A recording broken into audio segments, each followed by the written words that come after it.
Hey everyone, welcome back to another dev commentary episode behind the scenes of Qodron's Uprising. We are going to be going over a couple of streams today, because we didn't do a dev recording for the third stream, which was at this point in time last week. So this is going to be happening after our fourth stream. And I am Good Game Kitty. I am the creator of the Dungeons & Destiny project. I'm Martin, the editor and lead writer for Dungeons & Destiny. I'm Snakebunker, one of the artists on the Dungeons & Destiny team.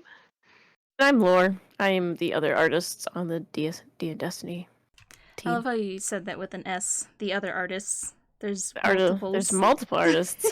I'm Multiple artists within lore. There's multiple lore artists, you know. There's three There's lords in a two. trench coat. There's two wolves within you. One is an artist, the other is an artist. You're lore. Basically. So for our first and second streams, we had one fire team going through, made it all the way to the end, the Vex network node at the very end. Let me pull up the map here.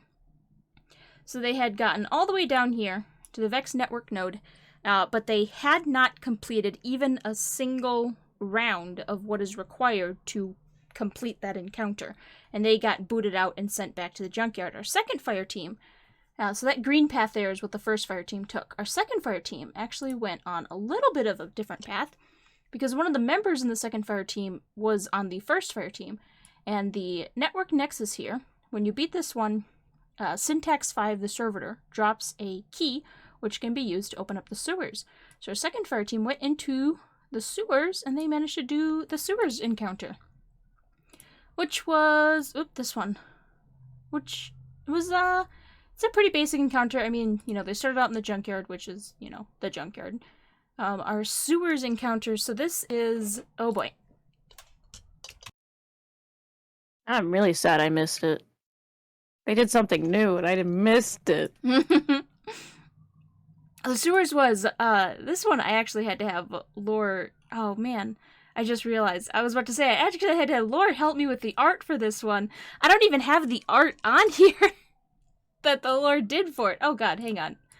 That's the wrong button. Rip. I'll have to get that uploaded. Because... In the folder. Yeah. As you can see, our sewers is a bit of a mess. I wanted to get the lots of pipes running everywhere and kind of claustrophobic feeling in this area. And the thing you need to understand about how we run sessions here is that we actually have, I'm going to use this ghost as our key here. We use colors to denote what height plane something is on. There's a 15-foot difference between every color, so by default you are on red, but if you were to be standing like here on this purple pipe, then you'd be considered on the purple plane. And it's a 15-foot difference per color. So from red to purple, that'd be what, 15, 30, 45, 60-foot difference. Ooh. And so we had some acolytes up here that were shooting down on the fire team, and down on the ground we had, I think it was 1 or 2 knights. And this went a little bit better than I was expecting. I was expecting this layout to be a lot more confusing than it ended up being. So, good job on that one. Past me, and also Lore, whose art I have to get uploaded in here. Oh, it's fine. Don't worry.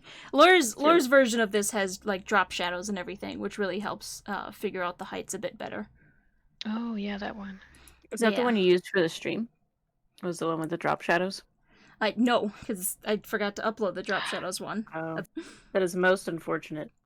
So, we gotta kind of talk about, like, if you notice over here, there's 2 paths out of the sewers. The normal path, which takes you to cell block L, which, spoiler alert, that's where the fire team ended up going, because they couldn't get past this path, which is a locked path. It is a gear lock path.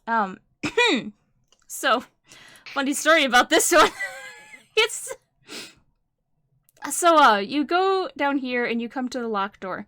And the locked door is basically a giant wall that had to have very specific descriptions for it, because I knew players would try to, like, blast their way through it. So, and they would also try to hack it and stuff like that, and you had to have certain redundancies in certain descriptions to make sure that it came across very much as, if you don't solve this puzzle, you don't get through this door. Hmm. We never wrote the puzzle for this. Oh, no. Did you guys just straight up forget it? Was it just like, we'll do this later. We'll figure it out. It really, honestly. Listen, I just write blurbs and describe things. Like I don't know how to make puzzles and stuff. Martin, our lead writer, my hands are tied. I couldn't have stopped this. Oh, God. Alright, so Martin washes his hands of any responsibilities. Well, okay. Well, here's the thing. Here's the history behind this puzzle.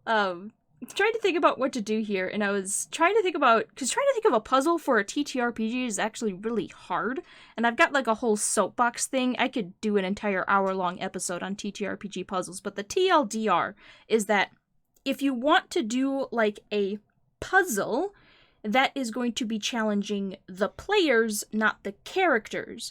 But if you make a quote-unquote puzzle, if the characters can just like make skill check rolls to beat the puzzle, then it just turns into everyone's rolling dice all day. So it creates this dissonance where it's either, the players are actively engaged in it, but they're not being their characters. Sometimes players want to play characters who are smarter or, frankly dumber than what they are right now. You're barbarian with your -1 intelligence, I smash things. You got the Hulk and Tony Stark over here. That's kind of the dichotomy of what players like to play as. And It's true. And so, the gist of what I wanted to do for this puzzle, and I had brought this up to the production team in the server before the module went live, though. Here's the thing, though. This puzzle, it kind of knew what I wanted to do for a long time, and I wanted it to be, whatchamacallit? What do they call it? Did Martin... Thing? Yeah, this is the wordplay thing. Martin, did we ever figure out what those were called? What are called? So I remember, I don't know if any of you guys remember this, when I was in grade school, for our English class, we had, for like 5th, 6th, and 7th grade, we had this whole section where we had to, it was a week of associative words or something like that, and as you can see written down here, this is how these handouts would be written. It would be like, a leaf is to tree as fur is to blank, and you'd have to put in the right word. And it'd be, there'd be a lot of different levels for it, and you were always trying to see how high of a level you could get to. Did anyone else do anything like that in their school? Sure. Okay, I did it in both. I did it in English and also geometry. Geometry? Yeah, it was a type of math. It was like it was part of math stuff. Oh, I Orders, think I know what you're associations, talking and stuff about. like that, Yeah. I vaguely remember something like that in You geometry. can be this, but like I'll have to think of how to word it, because if not, I'll just sit here and stumble over the words until I figure it out, which I don't like doing out loud. Those are just called analogies, by the way. They're just called analogies. I thought there was a special thing for them. But anyways, analogies. Analogies is the special thing. Oh, I meant something more special. Analogies Kitty is wants special a better word, Martin. Yeah, I feel like Analogies there's like with a pretty ribbon on them. Maybe. it but- just sounds like a solution and a prop. Like it sounds like a solution. That's what it sounds like to me, instead of like an analogy. It sounds like a formula. So I had this idea, and I posted about it in the production server, and Martin, much as what he just did in this vodcast, I should say, here right now, washed his hands of it and said he's not good at this sort of thing. So it was up to everyone I have no else recollection of that. do you want me to control F it? I'll go look it up. I mean, do what you gotta do. I just... But so it was up to the rest of us, and it was like, all right, we'll figure it out. And then the module was finished, went live, started streaming. I was like, I've got time. They have to at least beat the syntax 5 first, so, that'll be 1 or 2 weeks minimum extra. And then, I was prepping for the stream last week, and it was about 20 minutes before we were gonna go live.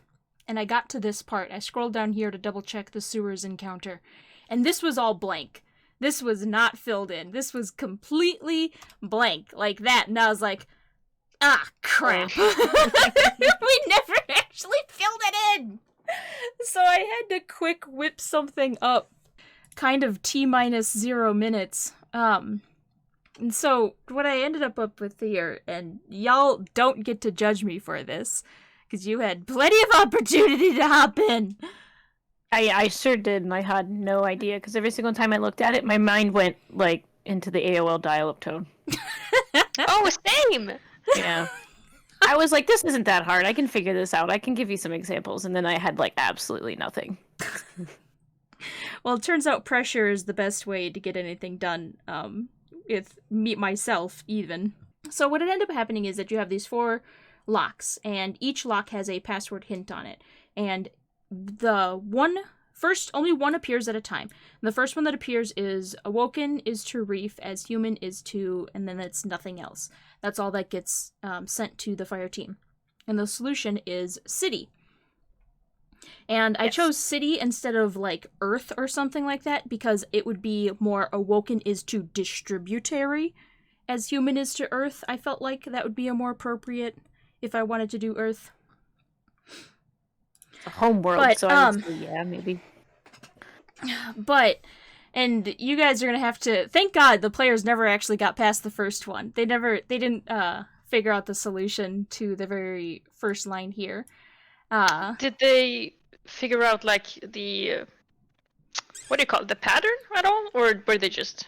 Well, they figured out it was an analogy, but they had no idea of what to put down in there. And if I remember correctly, someone in chat actually put down something. I put down the correct answer. Well, they put down Earth as one of the answers, but, you know...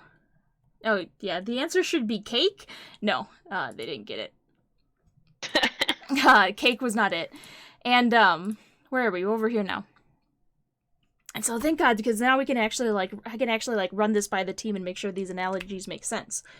But yeah, and so when they get one done, the next lock becomes active and the password hint for that one becomes active.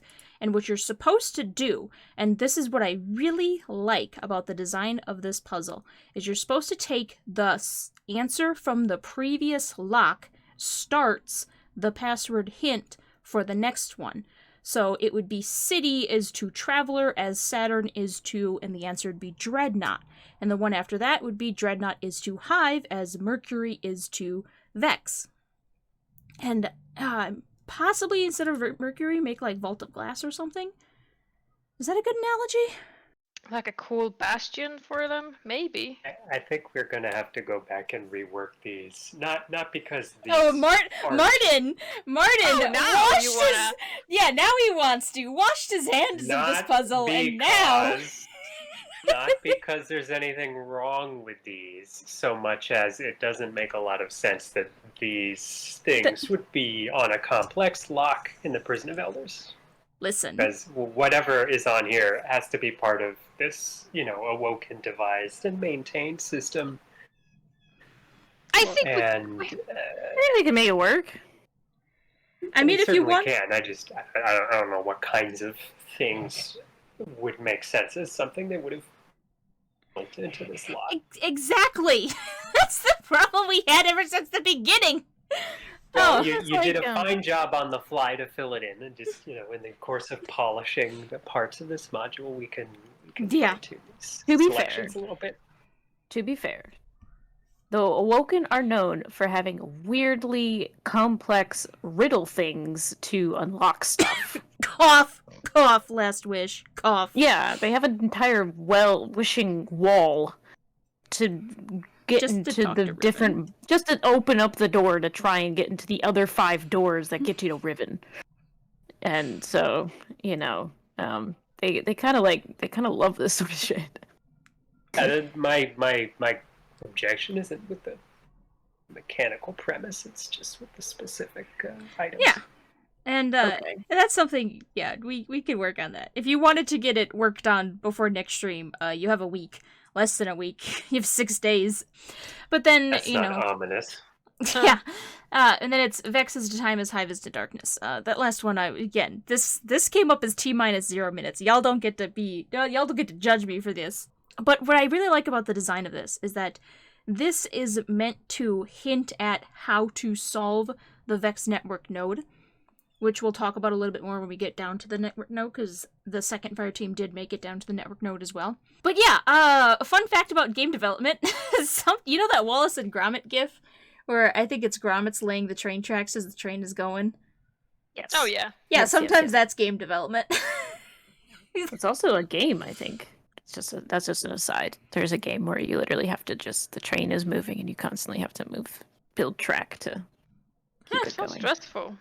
Yeah, that's what Matt said when I was watching a video of it. He said, this seems way too stressful for a train track game. All right. So yeah, they didn't get through this door, so they did not end up finding the Rotten Crypts, which the only way to go from the Rotten Crypts, because this is a hive encounter with, like, these...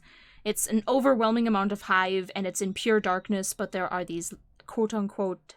Well, there's, like, open arc conduits, I think it was, your ghost can interact with to cause basically a flashbang effect, which will affect creatures that have dark vision. That'll be fun, because it will end up affecting some PC players as well. But that, it's a little bit like the lamp maze at the beginning of Crota's End. A little bit. Because they do blow up as well, once the flashbang effect is done. That's the bang part. But then from the Rotten Crypts, the only way forward... Grosser and crustier. Yeah, grosser and crustier. Sounds awful. Can't wait. Yes. Me neither. Making things feel gross.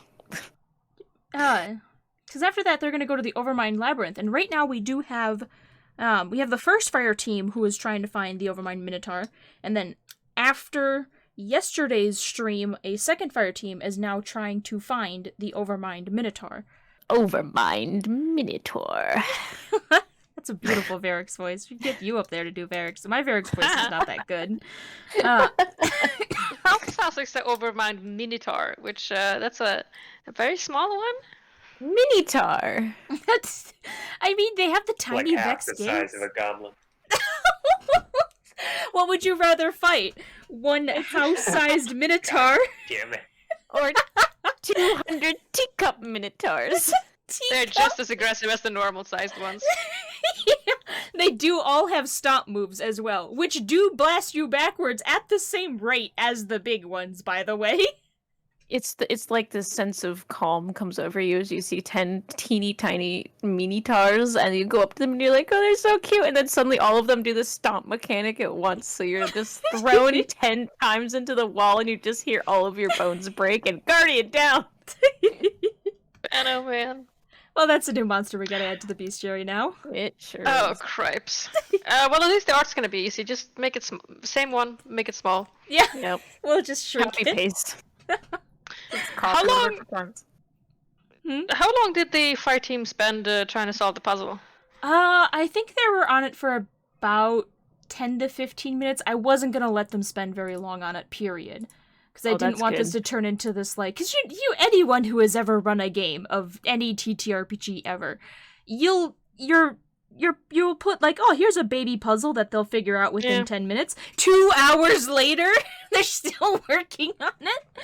Giving me like Infinite Forest back flashbacks when they were on that switch puzzle, and you can God. beat the switch puzzle in literally 4 moves, and they were there for an hour figuring out that switch puzzle.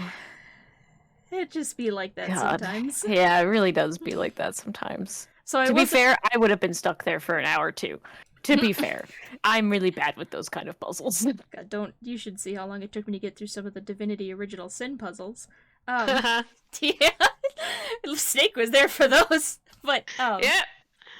for these, what I would actually really like to do, to sort of bring in, and to kind of touch up on a conversation topic from previously, trying to bridge the gap between player knowledge and character knowledge, and to have the character help more with the solving of the puzzle, and it's not just completely on the player to figure it out, is I would like to denote, like, I don't think I want it to be a check, because then it just turns in, you get the problem of it just turns into everyone's rolling until someone gets it right. Mm-hmm. I think I want it to be like, if a character has a passive in a specific skill, Now, let's say they have a passive 17 Arcana. Then they, I can whisper the solution to, let's say, the first hint to them.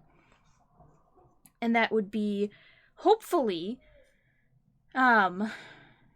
because it would be a situation where your character's knowledge can come into play, but if your character wouldn't make the checks, then you, the player, can kind of help your character out, essentially. Because if no one on the team has that passive 17 Arcana, they might still be able to figure it out anyways. What do you guys think? I think that's a cool idea.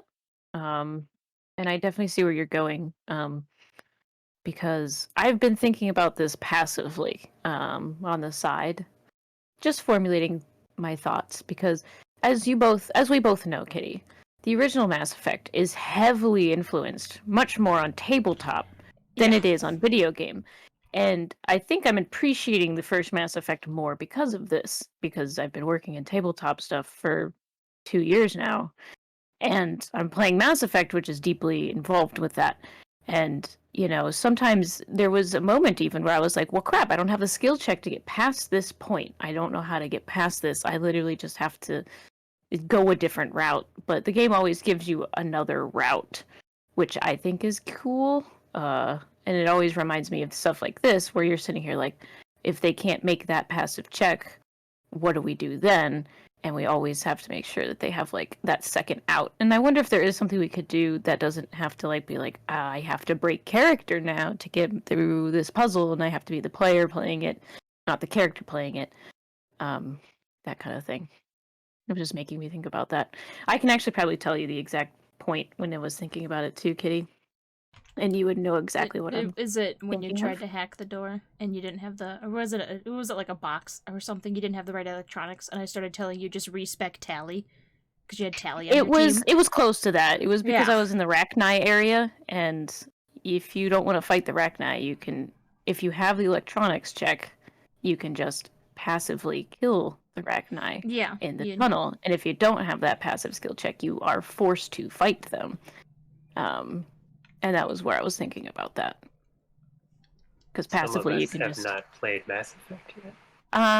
Well, there's a door where you can choose how to get through it. If you have the the ability, you can get through it. And if not, you have to just sort of fight your way through. So. But no, I got the mechanical gist. I was just trying to make a weak joke about being spoiled on old games. Oh, yes. Sorry. Insignificant. I was trying to say it in like a non-spoiler. I was trying to say it in a non-spoiler. No, guys, in Laura's defense, that's like 8 hours into the game. It's a 40-hour game. It's not a spoiler at all. Baby. Hence the weak joke. It's okay. It made me feel very guilty anyway. I just don't want to spoil it. You should play Mass Effect, by the way, Martin. I'm gonna eventually. Eventually. That's what and they by always the time say. I do, it's cool to see I a will video not game remember like that is so heavily based on tabletop mechanics. At least for maybe the first when game, not the second. Yeah, not the the third first game. The first one is definitely the most based in tabletop. Just like the first Dragon Age is the most based in anyways, tabletop. we got to get back on topic here, which is talking about this puzzle and the question of... Oh, man. I was still on topic, technically. I was going back to the puzzle and trying to figure out a puzzle. Snake, did you have any thoughts on this? Did I have any thoughts on this? Yeah, just trying to make puzzles that are actually entertaining for characters to interact with and not just the players. So you don't get that dissonance, and that you can actually stay, in the headspace of your character and feel the effects of your character on the situation. I'm wondering if maybe you can somehow combine being good brains in real life with, you get a bonus, but that's what you're doing, basically. I mean, effectively just handing off more hints if you have high intelligence. Basically. This is, I guess, the easiest way, which is what you're doing in here. I guess we'll just have to... Oh, I see what you mean. I see what you're saying. Like, if your character has an intelligence of 3... Perhaps the modifier of 3. Okay, +3. I was about to say, like, score 3 and +3 are very different scores here. Yeah, Let's but say I you're doing only, it- I only see big number. That's all I see. That's it. Like, say you're doing a switch puzzle and then they get the first, and they gotta do 5 moves, and then they get the first 3, which like eliminates a lot of problems, but they still gotta work for it. Yes. They're leveled up. They can figure it out a little bit faster. It's I hard though. definitely, yeah, I was gonna say I definitely do think there should be an incentive for something like that. But I suppose that happens passively anyway when you have puzzles because they're rated for certain levels.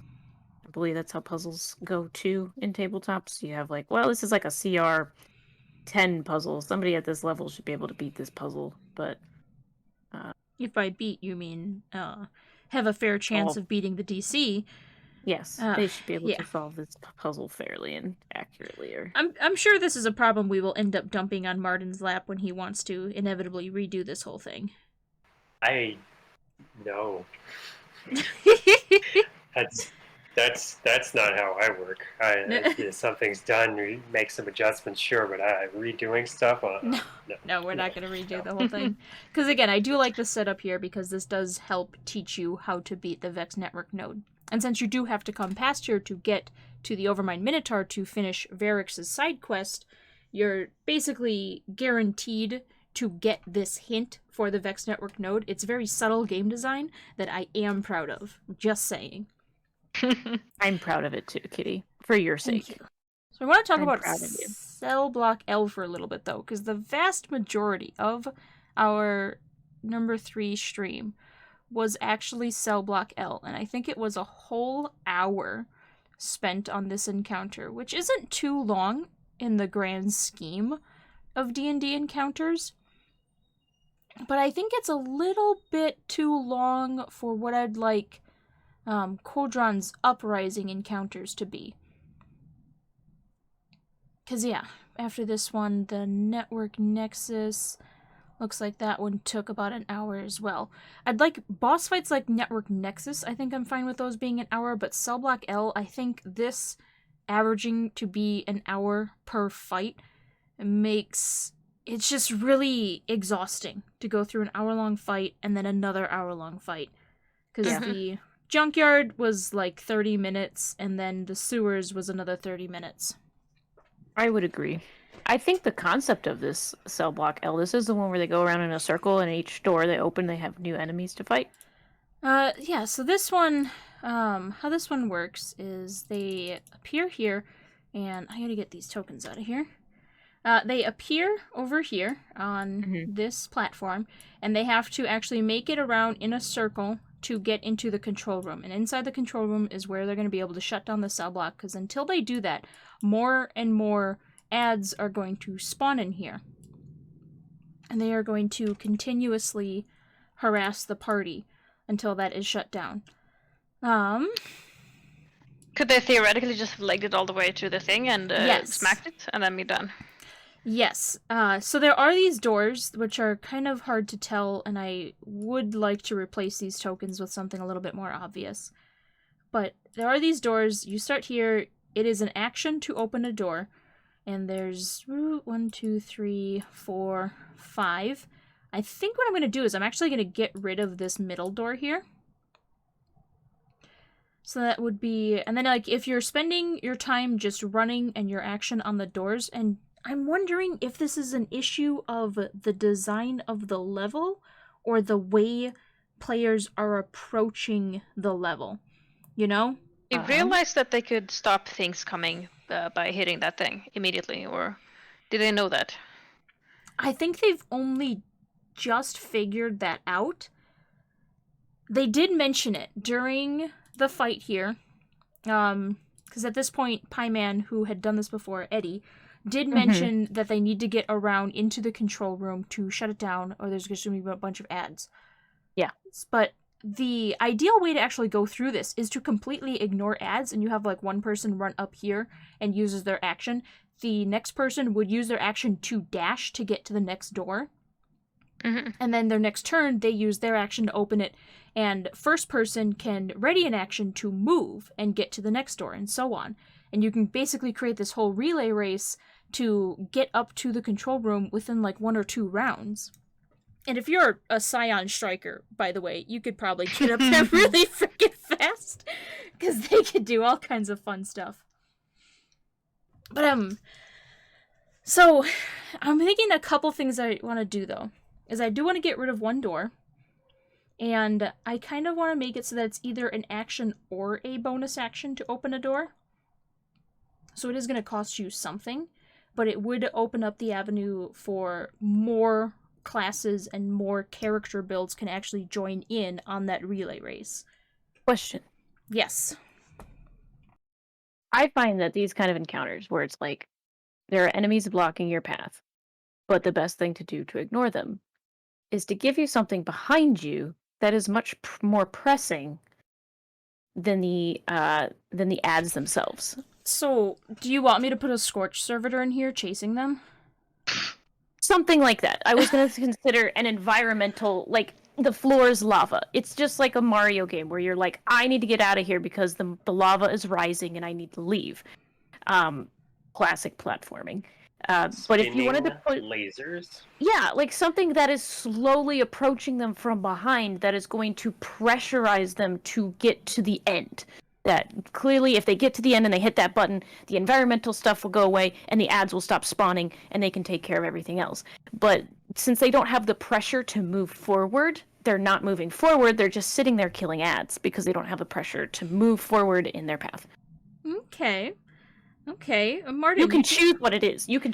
Yeah, Martin, you did say spinning lasers. Yeah, but there's a better idea, which we already is? have, which is a Vex deletion wall. I was actually going to suggest, could we put a firewall in here? I by was any going to chance? suggest a firewall as well. And we can, because the whole conceit of the module is that Qodron has control over this section of the prison, and that is enabling Shenanigans. it to do some weird Vex stuff, even though this is supposed to be normal space. So we can have a little deletion wall as a treat. I hang think on. the Oops. teams might have a kick out of that too, because they would come back to this area and be like, I know exactly what's going to happen here, and then suddenly, firewall! So, pretend this is the firewall. What if we had Kitty, it? that's not a firewall. I know it's not a firewall. We're gonna pretend, though. So, pretend this is the firewall. And what if we had it? It was something that was in the center, and this is gonna be hard to show because it's gonna rotate like that. It's like a timer. It's literally a timer. But basically it does, a sweep scan around the whole area. It's on I would want to try to figure out a way to anchor it down here. Because right now, on Roll20, it default anchors into the center. Yes. But anchor it down here so that it can rotate, and it's just a sweeping laser grid that goes anti-clockwise around the area here. And you fucking die if you touch it. Yes. Mm-hmm. I love it. Okay. Can you spin it a little bit for me? Can I... Alright, like... Yeah, just that? spin it. Yeah, I'm thinking we can, if we just double the length of it and have the other half be transparent, then that should put the actual you're a image. genius! God, Snake. You're a genius! Snake with the big brain plays. Oh my god, look at that! We could just do it! It could even be one, to be honest. It could even Oh be yeah, one. that's true. Oh my god, because that would actually prevent them from going too fast through it all. Yeah, like a revolving door of death. Of death! Alright! Let me make a note up in here. So I actually had made a note about more aggressive about the reinforcements to help incentivize going on the under tracks path. Because if you look over here on the map, map. They haven't unlocked this path yet. It's actually not that hard to unlock this path. A Stormcaller doesn't even have to make a storm skill check to go through this path. But if they're on outer tracks, they can go through the under tracks, inner tracks, and it's actually possible to bypass the, I think it's it's under tracks, which you can bypass doing a Sparrow skill challenge, so you don't even have to do an encounter there. And then the inner tracks is the train heist. But anyways, I make another comment here. We're gonna do spinning firewall of death. Yes. Hell yeah. Okay. So hopefully that will help out with that encounter going a little bit faster. Thank goodness this was going to come out after people encounter this. Right? For, cheaters. for the network nexus here, I just have this muted. I'm playing it so that it's going to be not all covered up and everything. So for here this time, I had them fighting Syntax 5 and the 2 Cyclopses. The Cyclopses were actually too much, and I realized that pretty quickly into it, and mentally I had reduced the health of each Cyclops, and I was letting them kill it faster, but no one was actually focusing on any of the Cyclopses, so it didn't matter in the end. But this is just another one where I'm okay with this one being a longer fight, but it is exhausting when you're going up against multiple enemies with very high amounts of hit points. So I think I'm going to rework this table to remove things like Cyclopses from it and focus on, we have the Syntax 5, and then we have like minions and soldiers mostly, and try to stay away from elites and majors joining Syntax 5 on the fight. Nobody's fought the Valis yet. Or Val, I should say. Because I did the roll for this one. Kramok? Is that how you pronounce it? Where is it?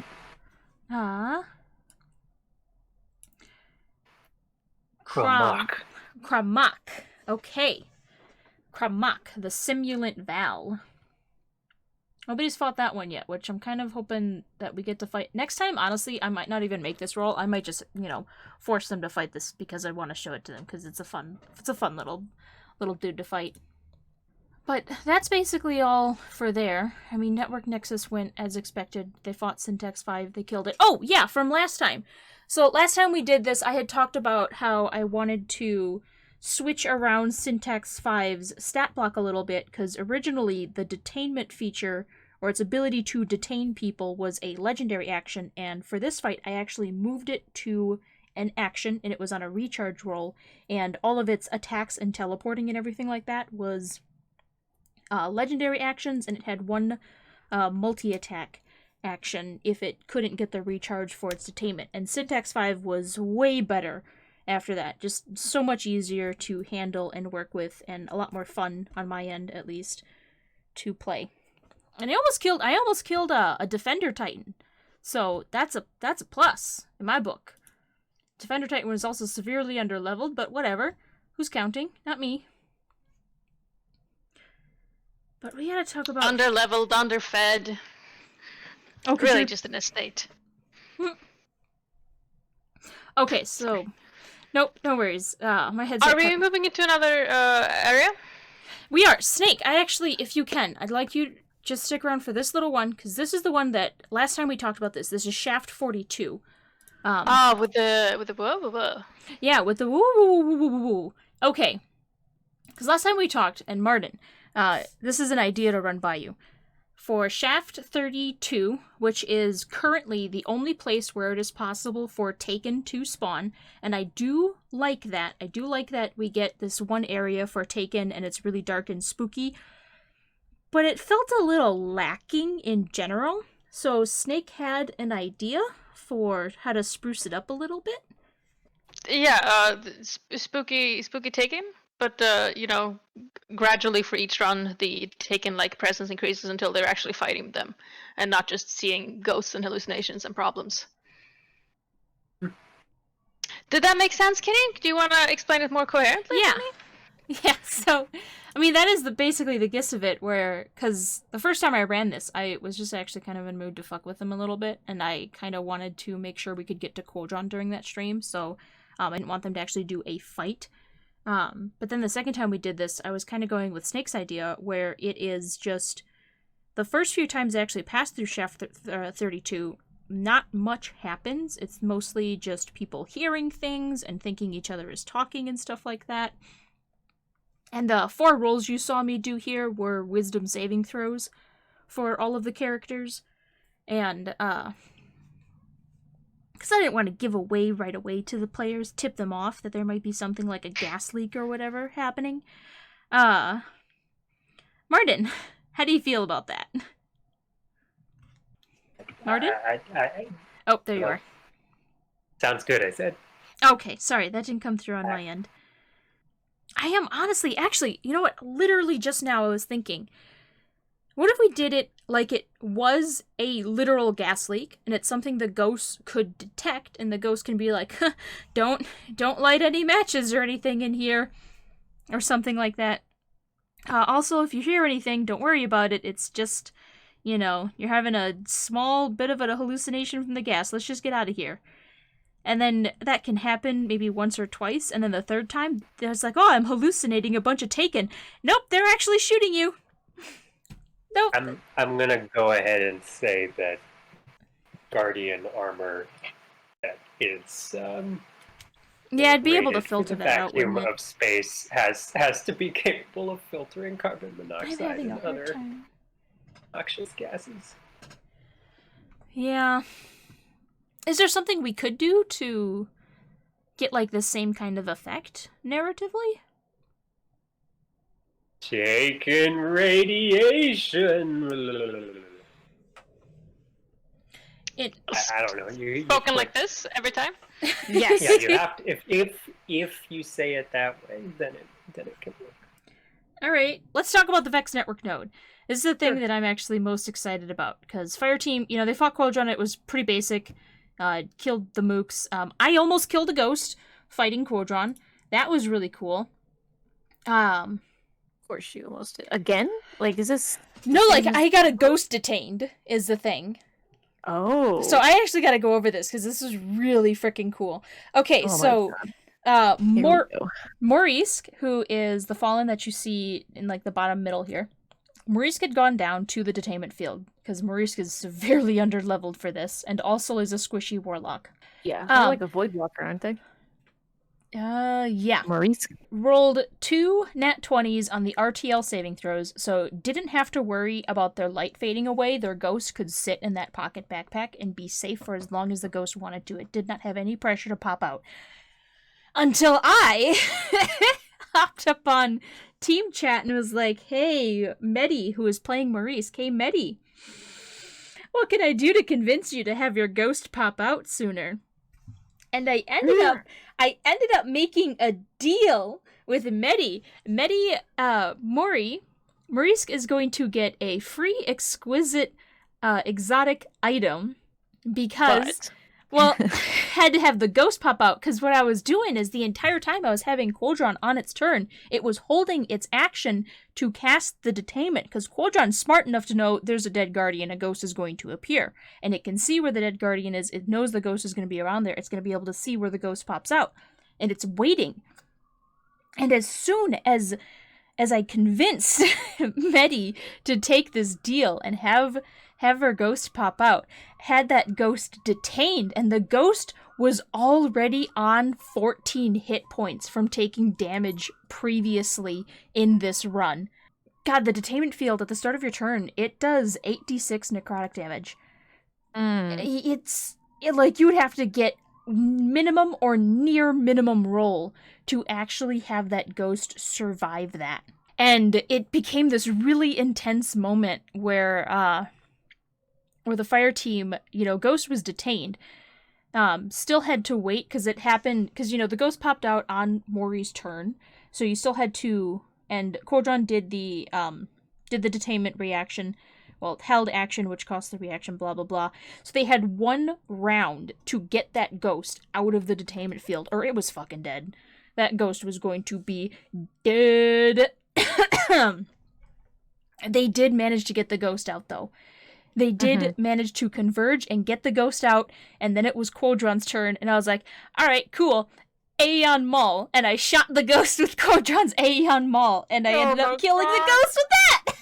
And it was an incredibly powerful moment, and Medi the player, absolutely loved it. And Ghost ended up surviving the death saving throw, so the ghost wasn't dead forever. Okay. And Morgan ended up carrying Maury and Maury's ghost into the next encounter, but they were down a guardian when they had to go through first Qodron's gauntlet. They're down a guardian, and then they get to the Vex Network node, and they're down a guardian. That's rough, buddy. That's rough. Yeah. But you know what? Medi is always kind of like up for stuff like that, which makes her fun to have in sessions. Yeah, I kept checking in with her on Whispers and DMs, and she was having a blast. She thought it was fantastic, and she couldn't wait to start role-playing the effects of that in the channel. You get like two types of tabletop players. You get the ones that want nothing bad ever to happen to their character, no matter how bad their roles get. And then you have people who are just like, fuck me up, fam.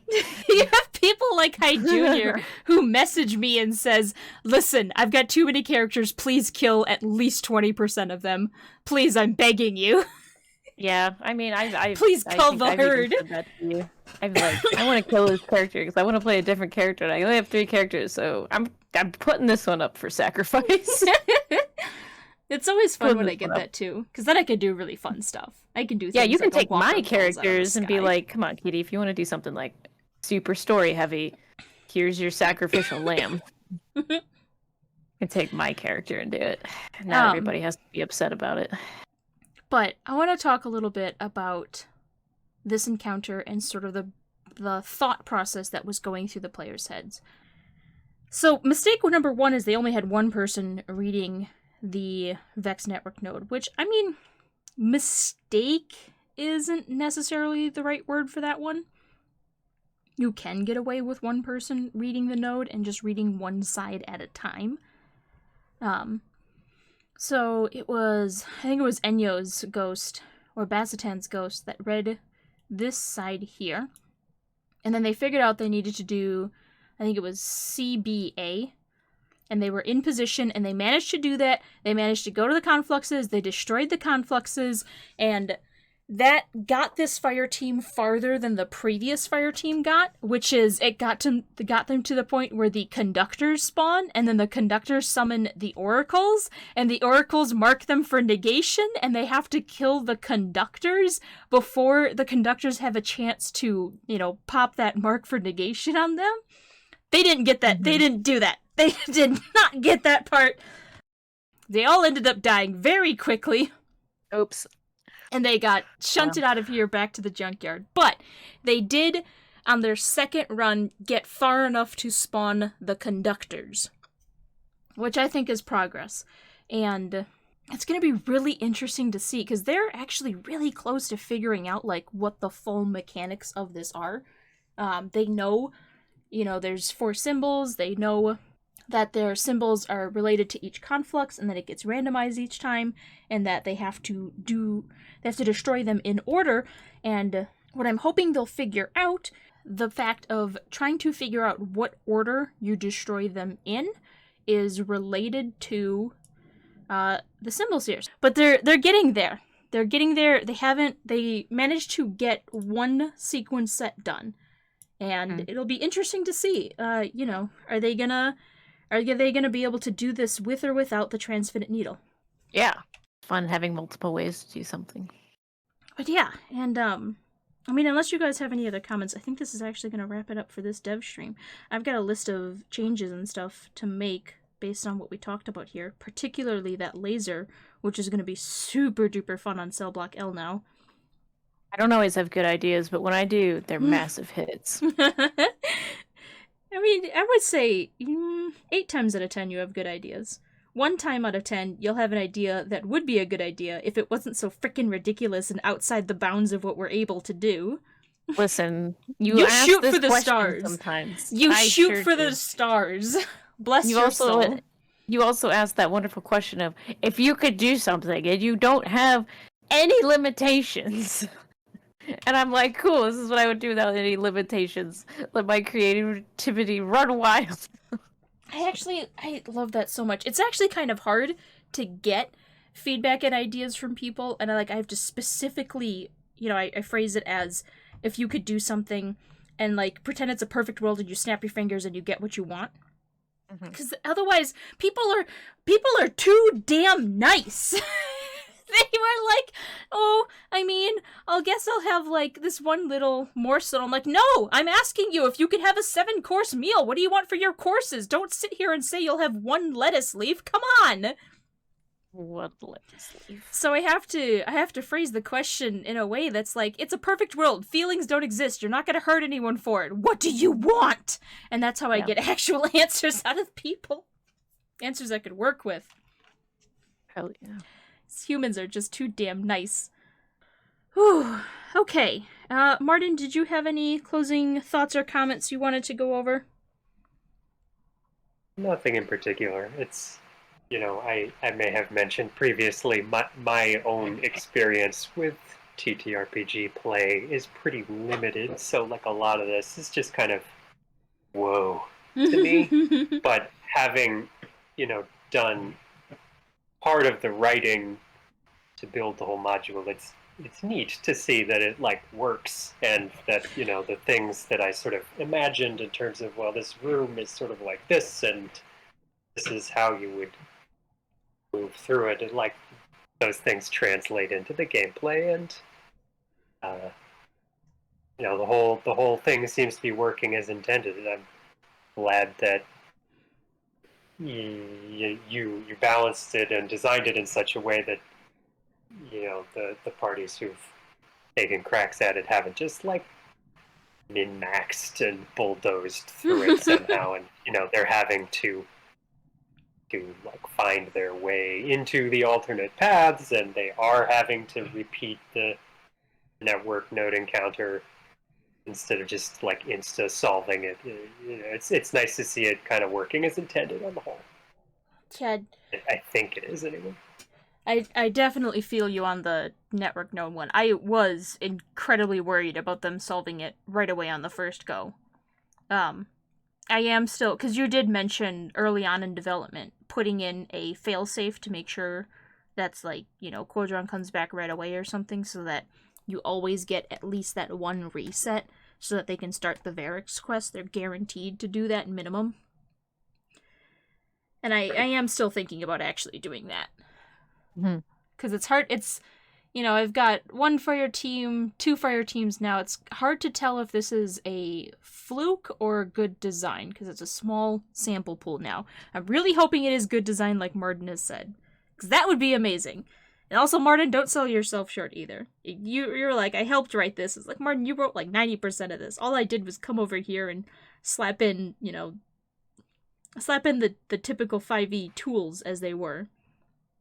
You only put in all of the text that makes this actually playable content, as opposed to random descriptions of non-canonical portions of the Prison of Elders.